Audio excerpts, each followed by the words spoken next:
Hello guys, this is Nat Blue with a new YouTube video. Today we are going to be reviewing the new Barbarian for the 2024 Player's Handbook. So we've done a couple of these videos so far. We're going to keep doing them as Dungeons & Dragons releases them. I'm really excited to jump into this one. I know the Barbarian has a new subclass, so I'm excited to get into that. So we're just going to jump right into this. There is a lot new inside our friend who loves to launch into a rage and charge into battle. So first off, the Barbarian, like several of the other classes that focus on weapon use, now gets weapon mastery at first level. So just as weapon mastery transforms how the fighter plays and the rogue plays and others, it's going to transform how the barbarian plays depending on which mastery properties the barbarian player decides to unlock for their barbarian. I'm guessing many barbarians are going to be The teeth look weird in that picture, right? Look at that. Look at those chompers, dude. I mean, cool pick, but those chompers are something fierce. player decides to unlock for their barbarian. I'm guessing many barbarians are going to be cleaving quite a bit. Yes. But there are also other really tasty options for the barbarian who wants to take their weapon and just wreak havoc. Now, there's more. We at first level have also made it easier for barbarians to maintain their rage. Yeah. Any of us who've play barbarians and love playing them know sometimes the complexity of, can I keep my rage going? And with that in mind, we've made it so that if there's no one nearby, no enemy nearby that you can attack to keep your rage going, you now have the option of either forcing an enemy to make a saving throw with one of your abilities. This, by the way, is a nice boon for Dragonborn barbarians who can keep now their rage going by using their breath weapon, because that forces people to make saving throws. That art is so sick. He has the eye patch. He looks like such a brute. I love that. Look at that guy. Oh, nice. But even better, you also have the fallback option now as a barbarian of simply burning your bonus action once your rage is going to keep the rage, its fires blazing. Okay, I do like that. I know you're supposed to, in 5e, get attacked or attack somebody. I think it's attack somebody, take damage or deal damage kind of thing in order to keep your rage going. I do like the option of using a bonus action instead, because sometimes you might just not be in range. As you continue the battle. And our thinking here was that since we allow you to activate the rage with a bonus action, why not allow you to keep it going with bonus actions? This has also been core to a lot of the design philosophy in the book of, this is the identity of this class or this subclass. Why not allow you an easier path towards that identity? Absolutely. In every case, we want to take what is special about a class, protect it, amplify it, and see if there are new ways we can allow you to engage with your class features and feel like, in each case, you are the most archetypal version of your class. So with that in mind, barbarians get even more. At level 2 in danger sense, we've now made it so that you no longer have to see the source of danger to benefit from this feature. And the only thing that turns danger sense off now is being incapacitated. We really wanted to lean in harder to the barbarian having this preternatural sense of danger. And whether the barbarian sees it or not, they get, it's almost like their spider sense, something wrong is about to happen. Right.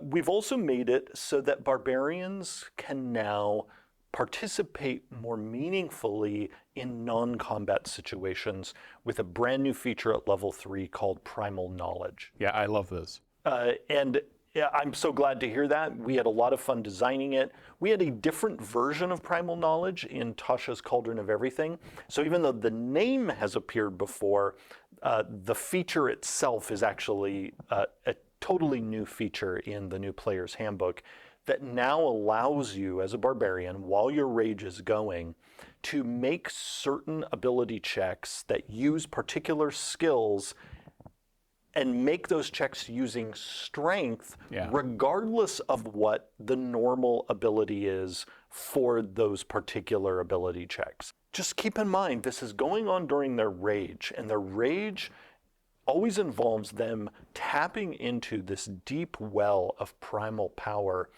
And it is effectively a supernatural ability that is transforming how they are making these ability checks. Yeah. That before rage was only useful when the barbarian wanted to destroy something. Well, now the barbarian can also tap into their primal power to give themselves a presence, a control that will assist them in other situations as well. I do like the primal knowledge thing. I think a big drawback playing a barbarian is the fact that they're not as good in roleplay. So I think this will be good for the class. I am curious if you have to be raging to use primal knowledge. It seems like that might be the case. If that is the case, I don't know how I feel about that.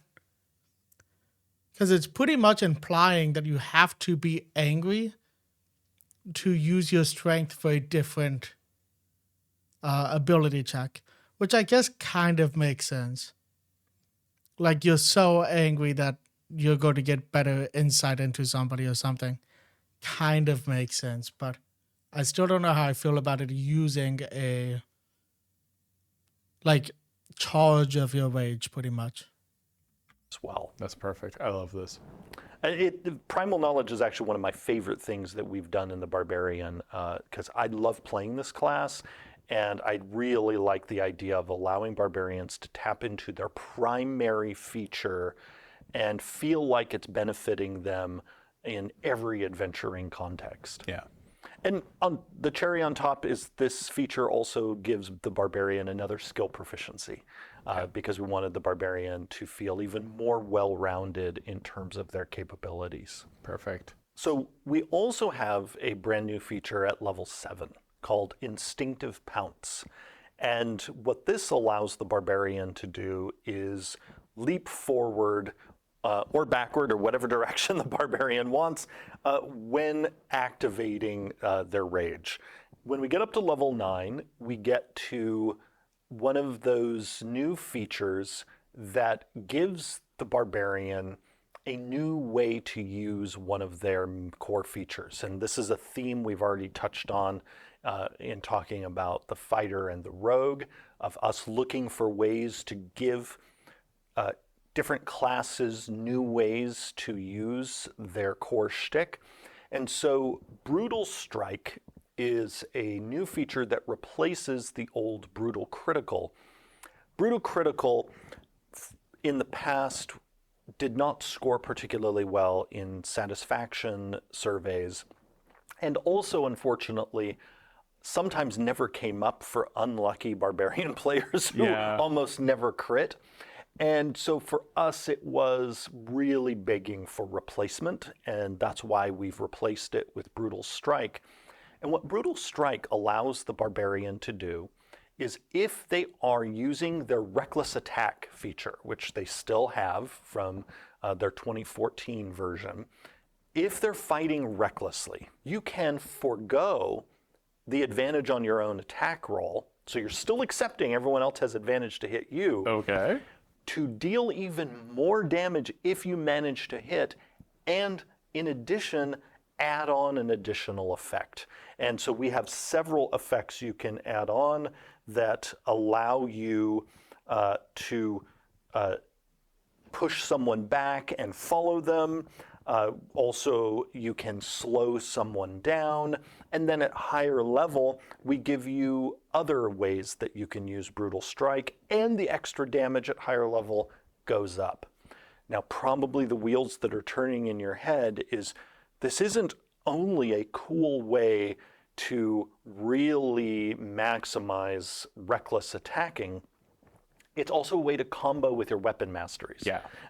So the Barbarian can not only start using these cool new effects when they're using their reckless attack, they can also create some truly devastating combinations by combining several of these effects with whatever masteries they currently have unlocked. Again, I do like reckless attack. It's an amazing ability. And I think this could be good for it. My concern is I don't want them to overcomplicate the Barbarian class because it's a very good class for new players. Barbarian is pretty easy to grasp as opposed to some of the other classes, even some of the other martial classes. So I think this is good for reckless attack. I do love reckless attack. I think it would have been fine to just keep reckless attack as the advantage disadvantage trade-off, or the advantage trade-off, because you get advantage on enemies, they get advantage on you. But I'm excited to see how this plays. I think it could be great. Like I said, I'm just worried that they're overcomplicating some things that might not need overcomplicated. But let's just keep going. again, if you want to be very successful at pushing people back, you're using a great club, use weapon mastery on that to push people back. And then on top of that, as a barbarian, you're pushing them back. All with that one attack. It's a lot. It's a lot. Yes. and it is meant to be a lot. Yeah. So we also in the core class have improved Relentless Rage. This was a feature that barbarians had before that helped them stay in the fight when dropped to 0 hit points. But in its previous design, it was far too easy for the barbarian to bounce back, but have so few hit points that a monster could then just drop them again. And so all of the features in the player's handbook that are like this, because there are several different classes, subclasses, and even species in the case of the orc that have a feature like this of sort of dodging death. We have looked at all of them and made it so that they are a bit more effective than they were before, so that we can lessen the likelihood that you will, again, dodge death only, basically dodge one and as you're moving get hit by another because you came back with so few hit points. Now, of course, there's still the risk that you will come back, and particularly if the monsters really have it out for your character, that they will drop you again. But we've again made it so that it is not so easy for that to happen. So let's move on to the barbarian subclasses. Yeah, so we have a brand new subclass in the form of the Path of the World Tree, and then we have the... That artwork is so cool. I hope that the like gray elf look, because this isn't the first time we saw it. I think we saw it in the backgrounds video also. I'm hoping that the gray elf artwork either means we are keeping the Shadow Kai, or we are keeping the Underdark.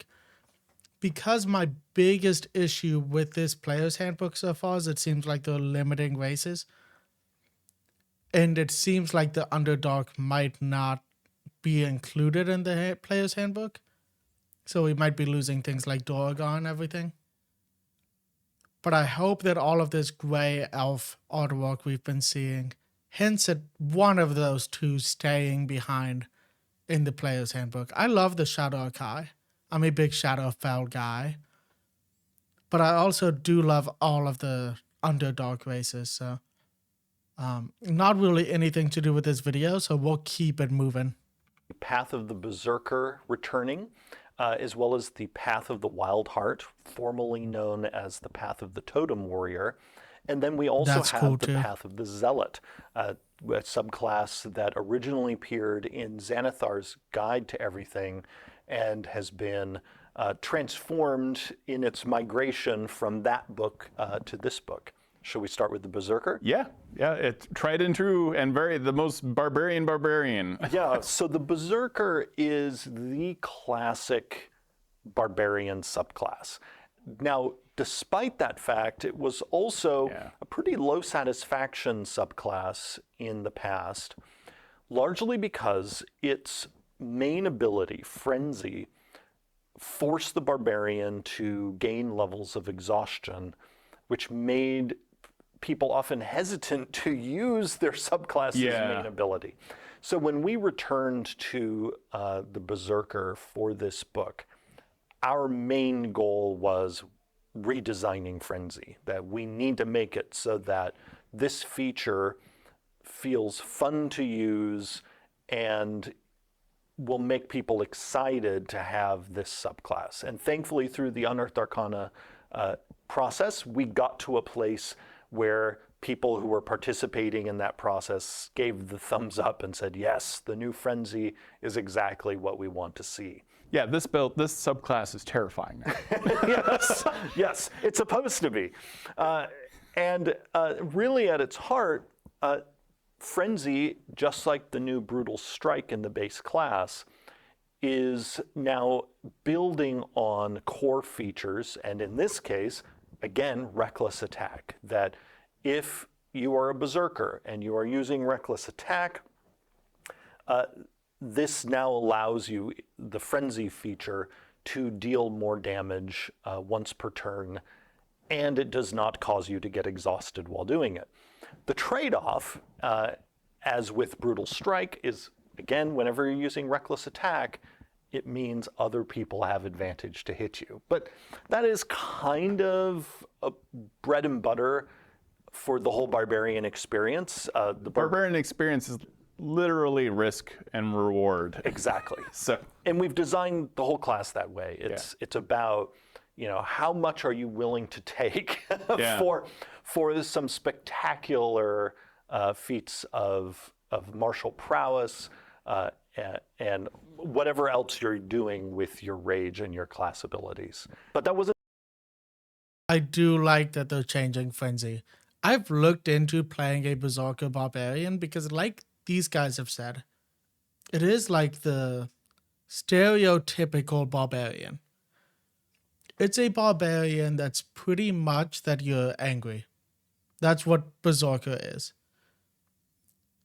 So I've looked into it, but Frenzy was not good. I didn't like the levels of exhaustion aspect either. So I like that they're changing that. Let's see if they're changing anything else for the Berserker.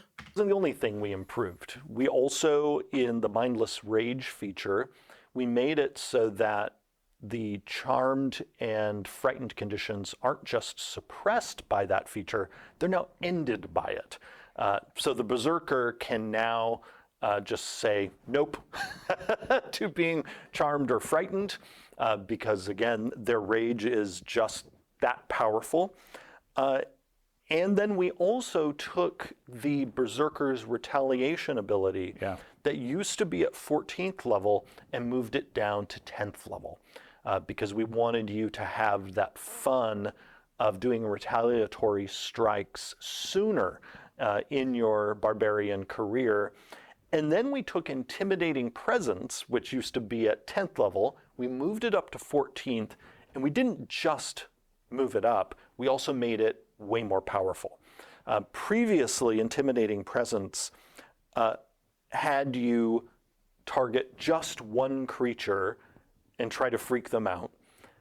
Now, in contrast, it's as many creatures as you want within 30 feet of you, and it's just a bonus action to do it. Perfect. As you try to strike terror into a bunch of creatures around you, and because it's just a bonus action, it means you can also still do your attacks or whatever else you're doing with your action on your turn.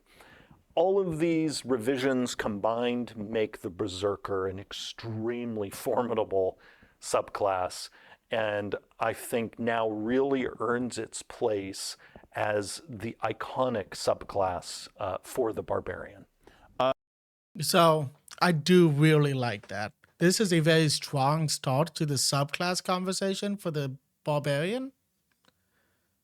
I feel like it does make the Berserker more formidable and probably more likely for people to pick. A lot of people don't pick the Berserker because it's so outclassed by like the Totem Barbarian and everything.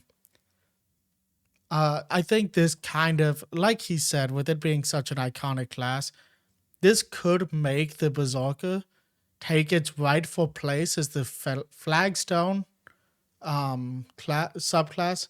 I can't talk. It could make it take its rightful place as the flagstone subclass for the Barbarian, which is where it should be with the name Berserker Barbarian. That brings us to the Path of the Wild Heart. Path of the Wild Heart is a beloved subclass, again, formerly called the Path of the Totem Warrior. It continues to have its associations with different animal spirits, but we've taken those beloved pieces and given the Barbarian player who has this subclass even more flexibility than before. In 2014, when you got the 3 different features in this subclass, where you chose an animal and the benefit associated with it, that was pretty much it. But we've now made it so that for 2 of these features, you get to choose the animal every time you activate your rage.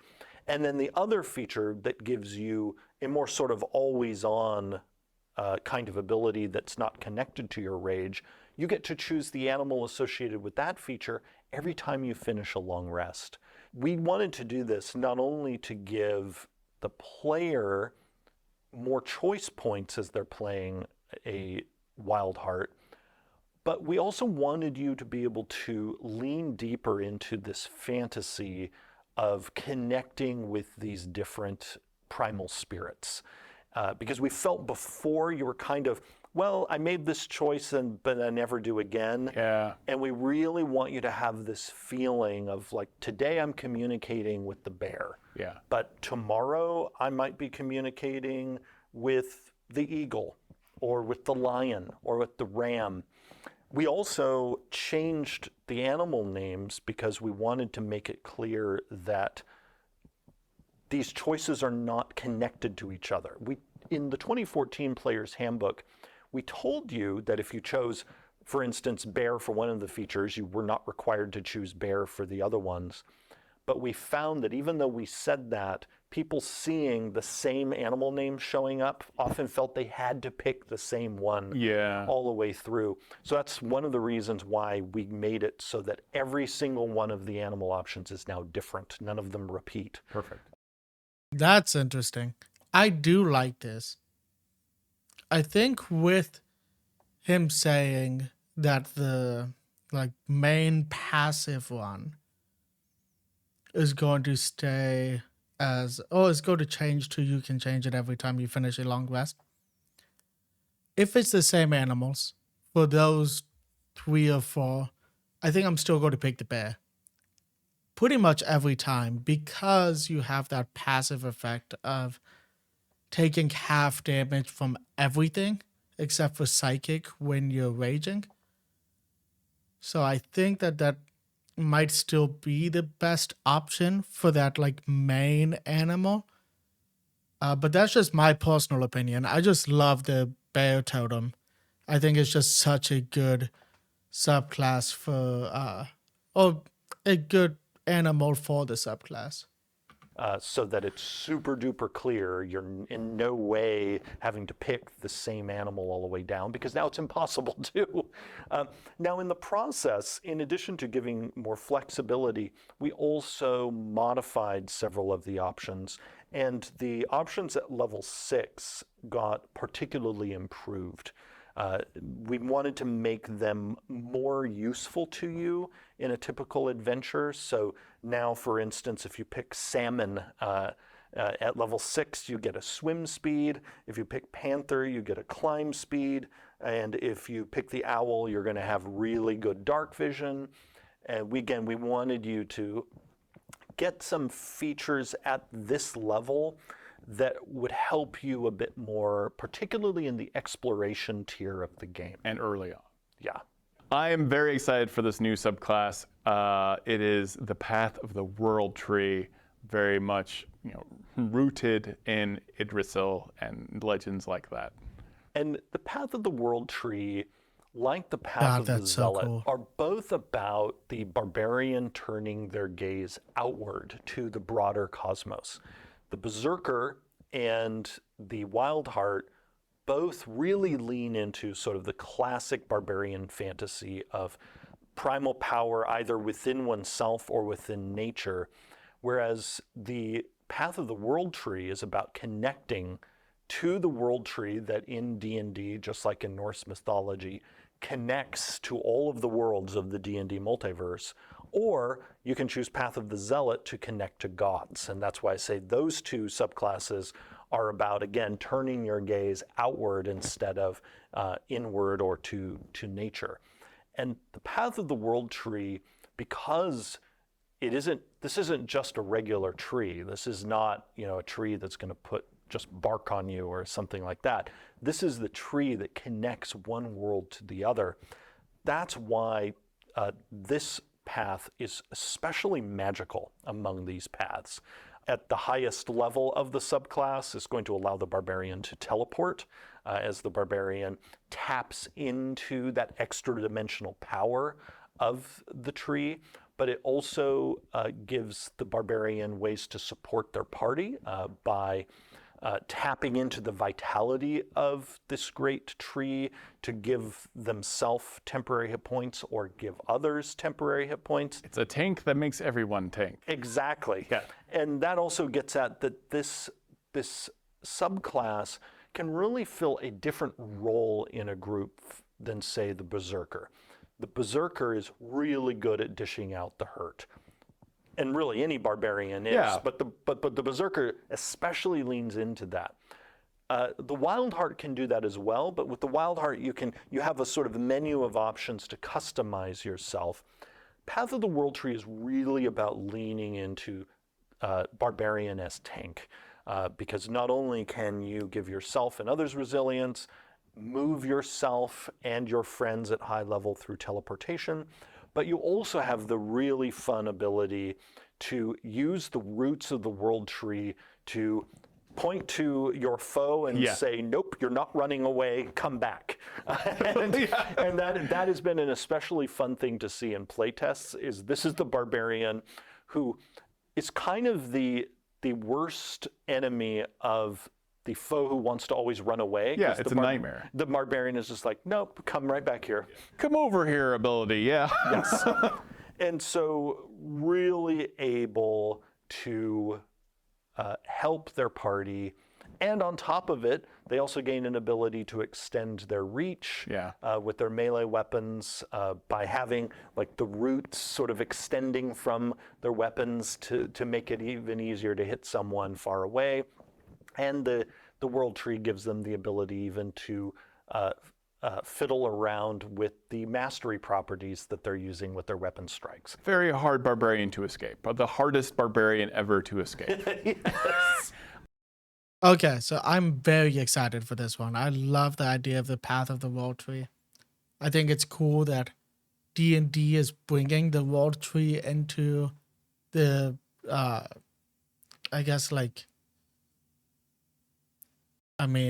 dimensions of D&D. I don't know how else to route. It's connecting the realms of D&D, which isn't something I've seen before in a D&D source book, but that doesn't mean it hasn't existed. I haven't read every source book. I'm still pretty new to this. I think it would be cool to play a Path of the World Tree barbarian who has like a club made of knotted roots. That would be pretty sick. But I'm very excited for this one. I kind of want to try it out once the player's handbook releases. I can reach further. I can teleport to you. I can teleport you to me. Yeah. Again, at high level, I can teleport my whole party to you. It's like, hello. You thought, the enemy thought they got away from the whole group, and nope, the Path of the World Tree Barbarian is like, hi, here we all are. So coming from Xanathar's Guide, we've kind of imported the Path of the Zealot. This is the very divine focused. Yes. So Path of the Zealot is all about being a barbarian whose rage is rooted in the might of the gods. And this barbarian could choose a single god to serve, a whole pantheon, or just... Oh, this is cool. I haven't seen this. They have Isgard now? The Beastlands, Mount Celestia, Arcadia, Mechanus. I've heard of Sigil. And I have one of the box set things for Sigil, but I haven't really looked into it. What is Pandemonium? I might need to look into Pandemonium. I am making my own pantheon of gods with their own celestial planes. And I'm wondering if Pandemonium is similar to my Planes of Chaos. I might have to look into that. That's interesting. Limbo looks cool. I am not sure what D&D's Limbo is, but it looks pretty cool. The Beastlands is a really cool idea, and I kind of like how it flows into Elysium and Arborea pretty well. I have no clue what Arborea and Bitopia and Mechanus. I'm assuming Mechanus is like a mech race kind of thing. I don't know what Acheron is. I've heard of Acheron, but I don't know the specifics of it. divine power itself. And this... Oh, they have Hades. Oh, that's cool. I like how some of the planes are like established places, like Isgard and Hades. I wonder if Hades is like the afterlife and the Nine Hells is not, because that would kind of make a little bit of sense. Barbarian, just as they could in Xanathar's Guide, they have their divine fury where they can deal extra damage, but we have done some redesign and enhancement in this subclass in the process of bringing it over from Xanathar's Guide. One of the big changes was to the Warrior of the Gods feature, which before basically just made it easier for you to be raised from the dead. And I mean, just full disclosure, I am not a huge fan of when we make features that rely on you dying. Yeah. And so I had us change this feature. Yeah. And you now get a pool of dice that you can use to heal yourself. It's almost like having your own version of lay on hands as a barbarian, but unlike the paladin who can use that ability to heal others, this feature is a bit more selfish and is all about keeping this barbarian in the fight as they channel divine power and just keep going and going and going. I kind of dig that. Like he was saying, I'm also not a huge fan of abilities that require the character to die. Other than cool, like, magic items. But I don't feel like a full death should be part of an ability. I like abilities where something happens once you go down in combat. But if the character has to completely die, I think that's taking it a little bit too far. We also took a look at the fanatical focus feature that the Zealot had before. It gave the Barbarian a reroll, and as we've done with several other reroll abilities in the new player's handbook, we now also give you a bonus to the reroll. We wanted to increase the likelihood that if you use this feature, that it will have a better chance of turning a failure into a success. Now, the area where we did the most redesign is in the capstone ability. At level 14, you now get Rage of the Gods, and it no longer requires you to drop to 0 hit points to gain its benefit. Because this was, unfortunately, the Zealot previously had 2 features that relied on you dropping. Great. Or in this case, avoiding dropping to be activated. Now, instead, you can simply activate the Rage of the Gods when you activate your Rage, and it gives you various divine powers while it's active. You can fly for a certain amount of time, really tasty damage resistance, and you also now have the ability to thwart other people's deaths. So if other people are dying around you, you can use your reaction and you can try to save them. And so you now also can provide some of your survivability to others around you. Did he say level 14? I might be wrong here because I've never seen anybody play this subclass. Because normally if you're playing a holy something that wants to do melee damage, you're just picking the paladin. But that's a little low for this ability, right? I mean, I feel like that should be a little bit of a higher. And 14 is the capstone? I might be being too critical there, but it just seems a little powerful for a 14th level ability. And so again, there's a little bit of paladin here, but with a distinctively barbarian flavor, because it's still, at its heart, the Zealot is about dishing out a whole ton of hurt. And that's it for the Barbarian. That's it. I mean, it's a lot. It's a lot of new fun for our Rage friends. And I can't wait to play a Barbarian again using these new options. The new Player's Handbook is available for... Okay, so the new Player's Handbook is available for pre-order. If you want to, it's on D&D Beyond, whatever. I'm probably going to try to get the variant cover, the one in the back right there with the snake. Oh, not snake. Why did I say snake? Dragon? Because I think that cover just looks sick. I wonder if it is going to be exclusive to game stores though. I'm curious about that. So we are going to just chat about this for a second. So I do really like these changes to the Barbarian. I think that this is probably my favorite video we've watched so far. So I am excited for the classes to get a little bit of an improvement, especially like the Berserker, a Barbarian subclass that should be the cornerstone of the Barbarian, but is one of the most hated subclasses because of the pitfalls with like the frenzy and everything. This might get me to play another Barbarian. I've played one before. I wasn't a huge fan, but I think that was more of the race I picked than the class that I picked. So I'm curious about this. I wonder if it would be valid to take 2 levels of Paladin and then put the rest of your level into Zealot Barbarian. That way you still get abilities like Lay on Hands. You still have a limited pool of Lay on Hands. You can still smite. You get some spell slots. And then you get the bonuses of being able to rage and everything as a Zealot Barbarian. I think with the capstone ability being at level 14, if you're doing a very high level play campaign where you're going past level 16, I think taking 2 levels of Paladin would be very valid in that situation. But no, I'm just curious about that. So if you guys liked this video, please leave a like. Comment on the video if you have any opinions about this, if you disagree with any of my opinions, or if you want to just clarify something that I said that might have been incorrect. Other than that, subscribe to the channel if you liked this video and want to see more videos like this.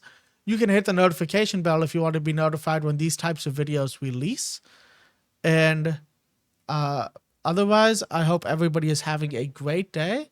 And until next time, peace.